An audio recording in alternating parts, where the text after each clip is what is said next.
नमस्कार।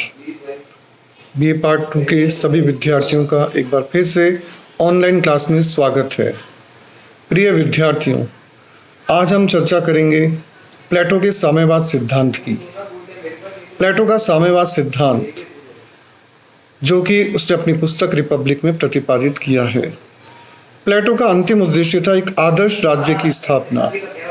वो एक ऐसे राज्य की स्थापना करना चाहता था जिसमें किसी भी प्रकार का कोई भ्रष्टाचार नहीं हो और शासक और सैनिक वर्ग अपने अपने कर्तव्य का निर्वहन भ्रष्टाचार से मुक्त होकर पूर्ण निष्ठा से कर सकें। इसके लिए प्लेटो ने साम्यवाद के सिद्धांत का प्रतिपादन किया। प्लेटो का साम्यवाद बिल्कुल भिन्न है। आज के साम्यवाद से उसका कोई साम्य नहीं है और उसने एकदम अलग अर्थ में इस शब्द का प्रयोग किया है। प्लेटो ने अपने 3 वर्गों में से केवल शासक और सैनिक वर्ग के लिए साम्यवाद की व्यवस्था की है एवं उत्पादक वर्ग को साम्यवाद से मुक्त रखा है। प्लेटो ने 2 प्रकार के साम्यवाद का प्रतिपादन किया है। पहला है संपत्ति का साम्यवाद और दूसरा है परिवार का साम्यवाद। पहले हम पढ़ेंगे संपत्ति के साम्यवाद के बारे में। संपत्ति के साम्यवाद से उसका अभिप्राय है कि जो शासक और सैनिक वर्ग हैं उन्हें संपत्ति रखने का, व्यक्तिगत संपत्ति रखने का कोई अधिकार नहीं होगा, क्योंकि प्लेटो मानता है संपत्ति ही भ्रष्टाचार की जड़ है।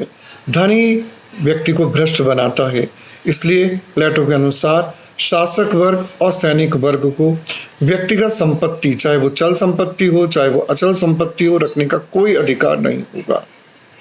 और जब उन्हें व्यक्तिगत संपत्ति रखने का अधिकार ही नहीं होगा तो वो भ्रष्ट भी नहीं होंगे। शासक और सैनिक वर्ग सार्वजनिक भोजनालयों में भोजन करेंगे, सार्वजनिक भवनों में रहेंगे, सरकार उनकी सभी मूलभूत आवश्यकताओं को पूर्ण करेगी। उन्हें अपनी व्यक्तिगत संपत्ति रखने या इकट्ठी करने का कोई अधिकार नहीं होगा। तो वो बिल्कुल चिंता मुक्त होकर और भ्रष्टाचार के भय से मुक्त होकर अपने अपने काम को निष्ठापूर्वक संपादित कर सकेंगे। इस प्रकार प्लेटो ये कहता है कि केवल उत्पादक वर्ग ही समाज का ऐसा वर्ग होगा जो व्यक्तिगत संपत्ति रख सकता है। शासक और सैनिक वर्ग को व्यक्तिगत संपत्ति रखने का कोई हक नहीं होगा।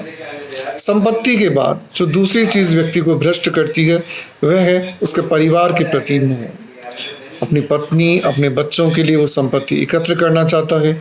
इसलिए प्लेटो शासक वर्ग को और सैनिक वर्ग को परिवार के मोह से भी मुक्त करना चाहता है। और प्लेटो के अनुसार शासक वर्ग और सैनिक वर्ग को विवाह करने और परिवार बसाने का अधिकार भी नहीं होगा। केवल उत्पादक वर्ग को ही ये अधिकार होगा। तो फिर किस तरह से चलेगी व्यवस्था, उसे स्पष्ट करते हुए प्लेटो कहता है कि शासक वर्ग और सैनिक वर्ग के जो सदस्य हैं वो विवाह नहीं करेंगे। स्त्री और पुरुष का जो संबंध होगा वो अस्थायी होगा। कुछ समय वो साथ रहेंगे, उसके बाद जो उनकी संतान होगी उनके पालन पोषण का दायित्व तो सरकार और राज्य का होगा। अर्थात माता पिता को ये पता नहीं होगा कि उनकी संतान कौन सी है और संतान को भी अपने माता पिता के बारे में कोई जानकारी नहीं होगी। इसे कहा है उसने परिवार का साम्यवाद।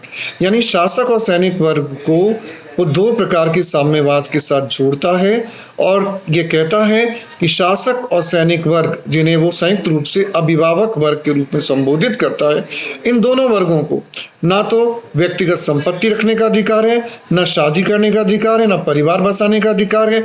ये सार्वजनिक भवनों में रहेंगे, सार्वजनिक भोजनालयों में भोजन करेंगे, स्त्री और पुरुष के बीच संबंध अस्थायी होंगे, माता पिता को अपने संतान के बारे में जानकारी नहीं होगी, संतान को अपने माता पिता के बारे में जानकारी नहीं होगी और ये दोनों वर्ग परिवार और संपत्ति के मोह और चिंता से मुक्त होकर अपने कर्तव्यों के पालन में रहेंगे। यद्यपि ये साम्यवाद की व्यवस्था का जो लक्ष्य है वो अत्यंत ही श्रेष्ठ है, परंतु क्या ये मनुष्य की प्रकृति के विपरीत नहीं है? प्लेटो के आलोचक कहते हैं कि साम्यवाद सैद्धांतिक रूप से कितना भी श्रेष्ठ क्यों ना हो, व्यावहारिक रूप से उचित भी नहीं है, संभव भी नहीं है, क्योंकि मनुष्य की मूलभूत प्रवृत्ति है संपत्ति को कमाना, एकत्र करना, खर्च करना, परिवार बसाना।